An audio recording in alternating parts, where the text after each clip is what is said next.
दोस्तों इस समय मैं पहुंचा हुआ हूं हर की पौड़ी, और हर की पौड़ी में इस समय जो है पानी को जो रोका गया है। ये जो है दशहरे के बाद में, दशहरे से लेके जो है दीपावली तक के जो है यहाँ पानी को रोका जाता है। और यहाँ पे जो है अभी भी कुछ नहाने वाले आ रहे हैं, अभी भी थोड़ा बहुत जो पानी इसमें।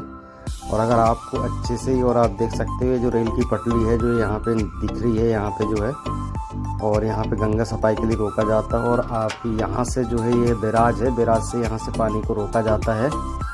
और आपको अगर स्नान करना है तो आप जो है ये चंडी घाट है, ये इस समय आप जो देख रहे हैं चंडी घाट है। चंडी घाट में आके आप जो मेन गंगा जी है वहाँ पे आप स्नान कर सकते हो। Thank you.